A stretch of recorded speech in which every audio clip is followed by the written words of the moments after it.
selamat sejahtera. Apa khabar anak-anak murid cikgu pada hari ini? Sihat tak? Okey, yang berada di luar sana, apa khabar? Sihat? Cikgu harap semuanya sihat-sihat sentiasa. So, hari ini cikgu akan masuk topik yang baru dalam mata pelajaran pendidikan seni visual tingkatan 2. Okey, tajuk yang ke-6 iaitu tentang reka bentuk hiasan dalaman. Jadi sebelum cikgu teruskan PDPC hari ini, cikgu nak terangkan sedikit tentang tajuk reka bentuk hiasan dalaman ni. Okey, dalam tajuk ini kamu akan pelajari tentang sejarah reka bentuk hiasan dalaman.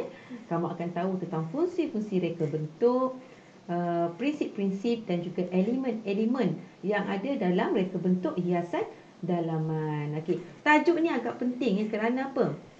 Okey, kerana kat sini adalah ilmu bagaimana kamu nak mereka letak ataupun menghias ruang kediaman kamu. Okey, kalau kamu dah pelajari ilmu ni pada hari ni, kamu boleh aplikasikannya dekat rumah. Boleh tolong mak susun atur perabot kat rumah. Okey, boleh dah mula beli pokok-pokok kecil, pokok-pokok renik untuk hiasan dalam rumah berdasarkan tema-tema ataupun konsep-konsep yang ada dalam reka bentuk hiasan dalaman. Okey, sebelum cikgu teruskan PDPC, jangan lupa pada yang belum subscribe cikgu, sila subscribe cikgu dan jangan lupa tekan button share dan juga notification. Okey, supaya kamu dapat menerima segala info yang tepat dan menarik tentang PSVK SSM. Okey, dengan tidak melengahkan masa, jom kita tengok slide yang telah cikgu sediakan. Okey, kita tengok pada sejarah reka bentuk hiasan dalaman. Okey, sejarah reka bentuk hiasan dalaman bermula sejak zaman purba lagi. Ini berlaku apabila manusia pandai menghias tempat tinggal mereka di dalam gua dengan lukisan-lukisan dinding. Ingat tak dulu kita ada belajar tentang sejarah seni lukisan. Okey, sejarah seni lukisan juga bermula dengan lakaran di dinding-dinding gua. Okey, secara tak langsung lakaran-lakaran itu dapat menarik perhatian dan juga dapat menghiasi ruang yang ada dalam gua tu. Okey, masyarakat Mesir Purba juga terkenal dengan lukisan mural pada dinding yang dipercayai mendahului reka bentuk hiasan dalaman. Okey, next.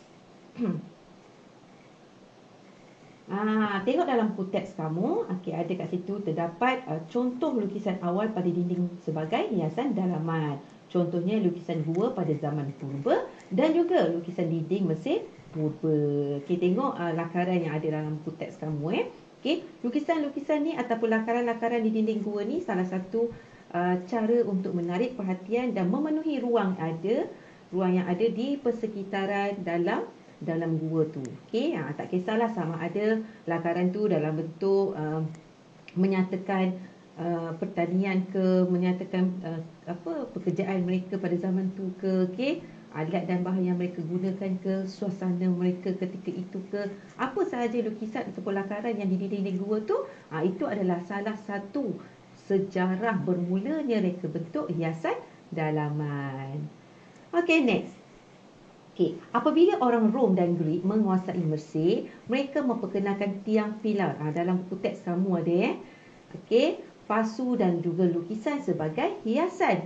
Reka bentuk hiasan dalaman mengalami perubahan dengan kemunculan gaya reka bentuk baharu di Eropah, terutamanya seni bina Gotik dan juga Renaissance. Okey, zaman perubahan seni reka bentuk tu lebih ketara selepas ada perubahan dengan kemunculan gaya bentuk lagi luar, iaitu daripada Gotik dan juga Renaissance di Itali. Okey, pada abad ke-18 dan 19, seni barok, Art Deco dan juga Art Nouveau telah mengetengahkan reka bentuk hiasan dalaman kepada umum. Okey, reka bentuk hiasan dalaman telah dipengaruhi oleh campuran gaya dari seluruh dunia sehingga membawa kepada era eclecticism. Okey, kita tengok seterusnya. Okey, tengok gambar foto disediakan ke atas. Cantik kan ruangan tu? Itu adalah contoh hiasan dalaman abad ke-21 yang ringkas. Okey, pada abad ke-20 dan 21, semakin banyak golongan yang terlibat dengan reka bentuk hiasan dalaman. Hiasan dalaman kembali semula kepada gaya lama dan juga vintage. Namun demikian, terdapat juga reka bentuk hiasan dalaman yang agak ringkas tetapi menarik. Dan pada hari ini, reka bentuk hiasan dalaman ialah gabungan gaya lama, vintage dan juga moden. Reka bentuk ini menepati cita rasa dan sesuai dengan peredaran semasa. Lepas kita dah tahu sejarah tentang sejarah dan juga perkembangan seni reka bentuk hiasan dalaman, kita kena tahu, ni yang paling penting ni adalah prinsip reka bentuk hiasan dalaman. Kita kena kenali terlebih dahulu, iaitu tentang jenis ruang dalaman. Apa yang dikatakan dengan ruang dalaman? Terdapat pelbagai jenis ruang dalam bangunan. Setiap jenis ruang mempunyai ciri-ciri dan keperluan tersendiri. Pada umumnya, ruang dalaman boleh dibahagikan kepada 5 jenis, iaitu ruang rumah kediaman, yang kita duduk kat rumah sekarang ni, ruang pejabat, untuk yang duduk di office, ruang bangunan perniagaan, itu untuk perniagaan di shopping mall, shopping kompleks dan sebagainya, ruang kesihatan, klinik, hospital dan juga ruang pameran. Jadi kita nak ketahui lebih lanjut kelima-lima ruang yang ada dalam seni reka bentuk hiasan dalaman ni. Yang pertama adalah ruang rumah kediaman. Tengok contoh yang telah cikgu sediakan ni. Ini cikgu ambil daripada internet, bukan rumah cikgu ya. Ini adalah ruang rumah kediaman. Susun atur ataupun reka letak ataupun hiasan dalaman dalam rumah ni, dia dapat menunjukkan tentang keluasan ataupun kita nak tahu tentang tema suatu rekaan hiasan dalam sesebuah rumah tu. Tengok bila disusun atur perabot, ada hiasan, susun atur tu memainkan peranan untuk nampak ruang tu sempit ataupun ruang yang luas. Ini antara salah satu reka bentuk ruang rumah kediaman. Seterusnya adalah ruang pejabat. Bila kita mempunyai pejabat ataupun kita bekerja di dalam pejabat, tentunya kita ada perabot-perabot dan juga alat-alat elektronik yang kita gunakan. Jadi susun atur dalam pejabat tu sangat penting untuk memberi keselesaan kepada kita bekerja. Selain daripada keselesaan, dia juga dapat mengindahkan suasana sesuatu tempat itu. Bila indah, suasana ataupun mood perasaan kita nak bekerja tu lebih baik. Dan juga kita mementingkan tentang sistem pengaliran udara dan juga pemilihan warna. Nanti kita belajar lebih lanjut. Seterusnya adalah ruang bangunan perniagaan. Ini biasanya kat shopping mall, shopping kompleks. Kedudukan setiap kedai-kedai tu ditetapkan dan juga telah didekor dengan cantik, menarik supaya menarik minat ramai pelanggan dan juga memberi keselesaan kepada orang yang hadir, orang yang datang untuk apa lagi shopping mall, untuk untuk apa? Untuk ada orang datang ke shopping mall untuk cuci mata, ada yang untuk berniaga, berurus niaga dan sebagainya. Lagi-lagi macam kita sebagai seorang pembeli. Next.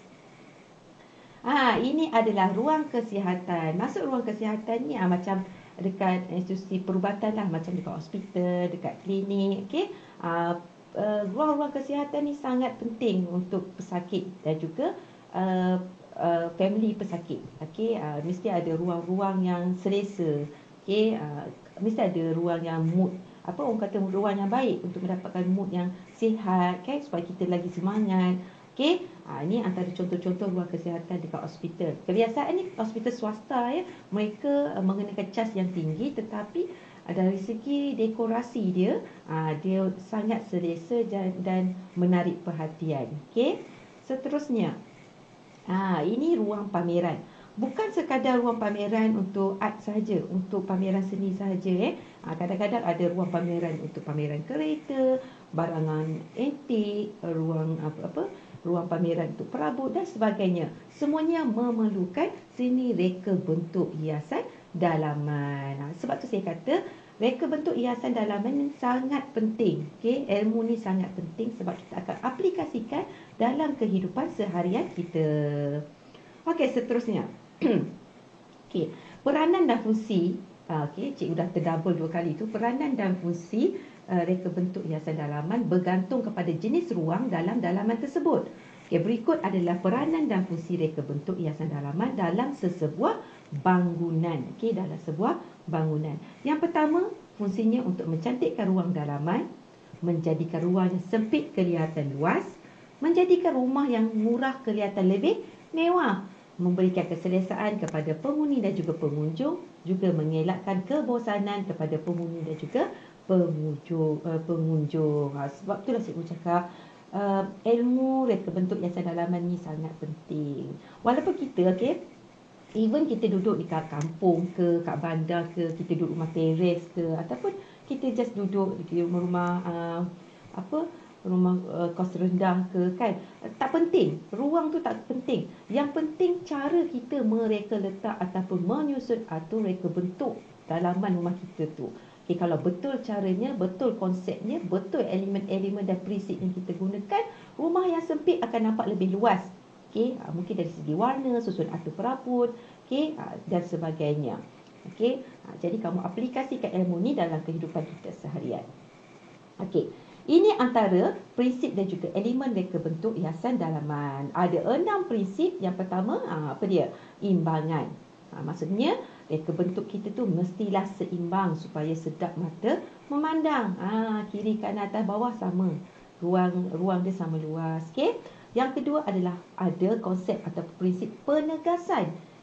Yang ketiga, harmoni. Yang keempat, kesatuan. Yang kelima, kepelbagaian. Dan yang terakhir sekali adalah kontra. Yang ni kita dah belajar masa kita tingkatan 1, bahasa seni visual. Yang tingkatan 2 ni kita aplikasikan dalam seni reka bentuk hiasan dalaman. Masih lagi kita menggunakan bahasa-bahasa, iaitu prinsip dan juga asas seni reka kita tu. Yang kedua, kita akan pelajari tentang elemen.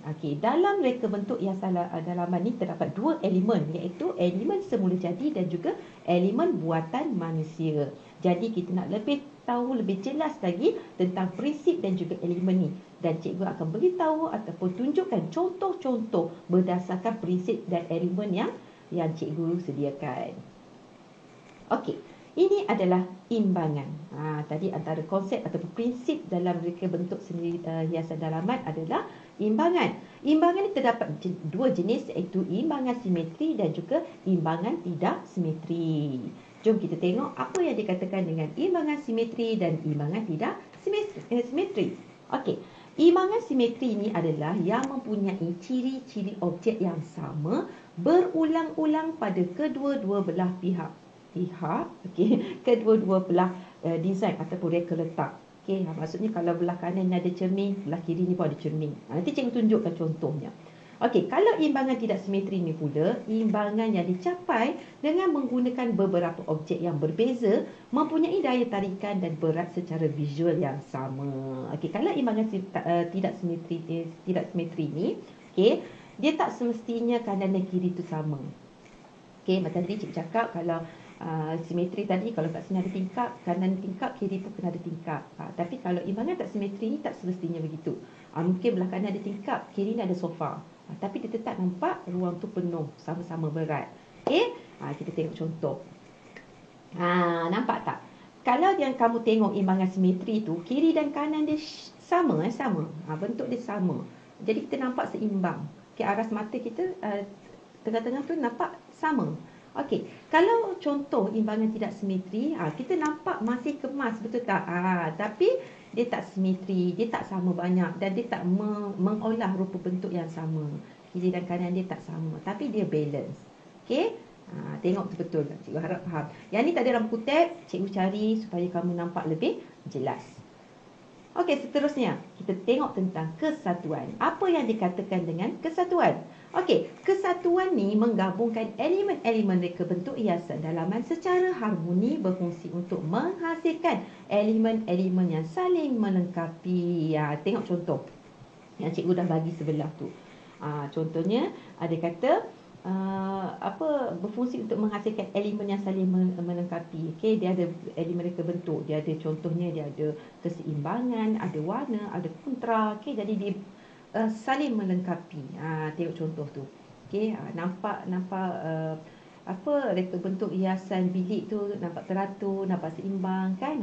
Tu namanya kesatuan. Digabungkan elemen-elemen bentuk, rupa dan sebagainya. Seterusnya kita tengok kontra. Okey, kalau tengok gambar contoh cikgu bagi ni, okey, kontra dia pada apa? Sebenarnya kontra ni dia lebih kepada warna. Kontra ni dia lebih kepada warna. Dihasilkan dengan menggunakan pelbagai unsur seni yang bertentangan seperti warna, rupa, jalinan dan juga ruang. Fungsi kontra untuk menarik perhatian dan memberi fokus, juga mengelakkan kebosanan. Jadi kalau tengok gambar yang cikgu bagi contoh tu, okey, dinding ni dah warna macam turquoise, okey. Dia punya sofa yang panjang tu warna dia grey. So, dia letak kat situ dua kerusi yang berwarna wheelchair yang berwarna hitam. Jadi kontranya pada kerusi yang hitam tu. Okey, dia nampak tegas di situ. Okey, seterusnya kita tengok kepada kepelbagaian. Apa yang dikatakan dengan kepelbagaian? Okey, kepelbagaian ni adalah wujud daripada penggunaan pelbagai gaya, nilai dan idea yang berbeza. Prinsip ini dapat dizahirkan melalui penggunaan garisan, jalinan, rupa dan warna yang pelbagai dalam sesuatu reka bentuk hiasan dalaman. Tengok contoh yang cikgu bagi tu. Okey, dari garisan dari segi apa? Tengok wallpaper dia colour lain. Okey, daripada susun atur perabot dia, jenis-jenis bentuk pada perabot dia. Itulah kita katakan kepelbagaian. Jadi kalau benda tu sama, dia katakan dalam bilik tu kosong, warna yang sama, perabot yang warna yang sama, tak ada langsung orang kata kepelbagaian. Jadi dia tak dapat menunjukkan mood yang baik. Okey, tak menunjukkan satu tempat suasana yang menarik. Okey, dia akan mendatangkan kebosanan. Okey, seterusnya. Nampak tenang tak? Harmoni ni dia berkait rapat dengan ketenangan ataupun mood kita. Okey, keharmonian adalah sesebuah hiasan dalaman itu perlu diselaraskan dari segi tema, suasana dan juga gaya. Harmoni juga melibatkan susun atur perabot, warna cat, tingkap, lantai, shielding, aksesori dalam sesebuah ruang. Okey, tengok contoh tu. Itu adalah ruang family hall, okey, tempat ruang rehat family. Harmoni dari segi warna. Tengok warna yang digunakan, warna sewarna je kan. Kita nampak tenang, kita nampak sejuk mata memandang. Okey, itu adalah contoh prinsip harmoni. Dan seterusnya adalah prinsip penegasan. Dia hampir sama dengan harmoni tadi, tapi penegasan kat sini dia lebih kepada bentuk. Okey, contohnya penegasan kat situ adalah katil. Dia ada katil kat situ dan berwarna lebih gelap berbanding warna dinding. Jadi penegasannya adalah pada objek katil itu sendiri. Okey. Penegasan dalam reka bentuk hiasan dalaman menjurus kepada pemusatan fokus. Pusatnya kat situ, iaitu objek penting yang ingin diberi tumpuan. Fungsinya untuk menarik perhatian dan juga memberi fokus. Okey, penat tak? Cikgu lah yang penat kan? Okey, elemen reka bentuk hiasan dalaman. Tadi cikgu ada beritahu elemen ni ada dua jenis, iaitu elemen semula jadi dan juga elemen buatan manusia. Elemen semula jadi ni seperti tumbuhan kecil, kolam air dan juga batu batan. Elemen semula jadi menjadikan hiasan dalaman kelihatan tidak kaku dan di samping menambah kandungan oksigen. Sama sekarang ni dah mula ada elemen semula jadi ni bangkit semula. Dah mula popular semula. Dah ada mula yang mencari lidah buaya lah, daun-daun macam-macam daun lah, monstera lah untuk hiasan dalam rumah. Okey.